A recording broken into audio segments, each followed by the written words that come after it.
I never thought I'd be the type of man who kept score in his marriage. But one night, the words slipped out of her mouth so casually. They cut deeper than any argument we'd ever had. My body, my rules. Don't touch me. Her tone wasn't angry, not even emotional, it was flat, dismissive, like a door slamming shut with no warning. I froze, my hands still midair, reaching for the woman I had shared a life with for over a decade. Sarah didn't even look up from her phone. She just kept scrolling as if I wasn't there, as if I hadn't been her husband for the past 12 years, as if I hadn't stood by her through every hardship. I stepped back slowly, my chest heavy. It wasn't just the rejection, it was the finality in her voice. I knew what those words meant. She wasn't saying, "Not tonight." She was saying, "Never again." For weeks, I tried to reason with myself. Maybe she was just stressed. Maybe work had drained her. Maybe she was tired of the routine of marriage. But no matter how much I rationalized, the truth remained. She had shut the door on intimacy, on connection, on us. And yet, the very next day, she had no problem sliding the electricity bill across the counter, asking, "Can you take care of this?" Something inside me snapped. Not in rage, but in clarity. If her body was her rules, then maybe my money was mine. I looked her dead in the eye and said, "My money, my rules. Don't ask me." For the first time in years, she looked stunned. Her eyes widened, the phone slipped slightly in her hand, and she stared at me like she couldn't believe what I had just said. "What's that supposed to mean?" she shot back. I leaned against the counter, calm, almost too calm. "It means if you get to close off the parts of you that matter most to me, then I get to close off what matters most to you. You want independence? Fine. Let's make it equal." Her jaw tightened, but I didn't flinch. Because in that moment, I realized love couldn't survive when only one person kept giving while the other kept taking. That night, she didn't speak to me. She stormed off to the bedroom, slammed the door, and left me sitting in the quiet hum of the kitchen. But for the first time in years, I didn't feel powerless. I felt awake. For so long, I had been bending over backward, hoping she would notice, hoping she would care. I worked long hours at the firm, paid every bill on time, fixed the roof when it leaked, drove her mother to appointments when she didn't feel like it. I was the dependable husband, the man who showed up. But when I needed her, truly needed her, she acted like my needs were optional, like they didn't matter.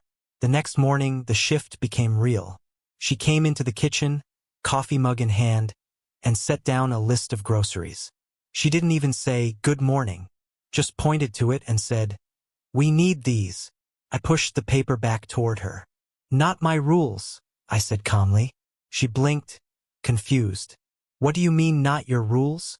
I took a sip of my coffee and met her stare. "If I don't get to matter as a husband, then you don't get to treat me like an ATM. Her face flushed red. "Are you seriously comparing money to my body?" I shook my head. "No, Sarah. I'm comparing respect to respect.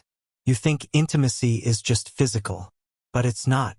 It's emotional, it's connection, it's what makes a marriage more than just a contract. When you shut me out, you made it clear I wasn't your partner anymore.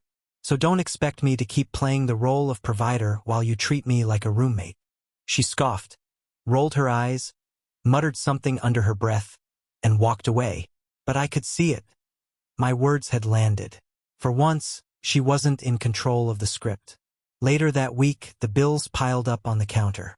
She had scribbled little sticky notes on them, circling due dates.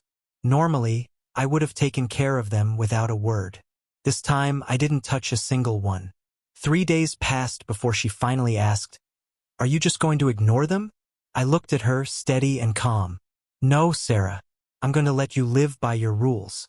Let's see how far that gets us." Her lips tightened, but her silence spoke louder than any fight we'd ever had. First, she thought I was bluffing. She carried on like nothing had changed. Still glued to her phone, still distant in bed, still expecting me to pick up the pieces of our life. But when the electricity company called, when the car payment notice arrived, when her favorite subscription stopped because the card bounced, reality hit her hard. That night, she cornered me in the kitchen. Her voice shook, not with sadness, but with anger. "You're punishing me," she accused. I set my fork down slowly and looked her in the eye.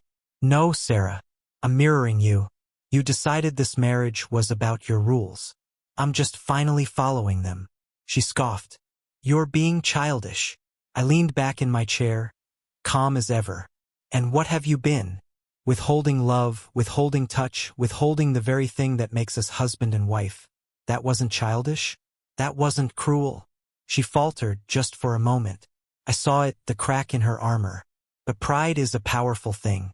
She crossed her arms and spat. "You'll cave. You always do. But this time I didn't." Days stretched into weeks. She tried everything. Cold shoulders, guilt trips, even fake apologies that rang hollow. But I had made peace with my choice. If she wanted to live by walls, then she could live without the foundation I provided. And then came the breaking point. One evening, she stood in the doorway, trembling with frustration. "Fine, you win. Is that what you wanted? For me to beg?" I shook my head. "No, Sarah. I didn't want to win. I wanted a partner. I wanted someone who valued me the way I valued them. But you made it clear I was nothing more than a paycheck to you. And I refuse to be married to someone who sees me as less than a man." Her eyes filled with tears, but not the kind that come from love, tears of losing control. I picked up my jacket, my keys, and walked toward the door. "Where are you going?" she demanded. I looked back one last time. "To live by my rules. And this time they don't include you." And with that I left. Not in anger, not in rage, but in freedom.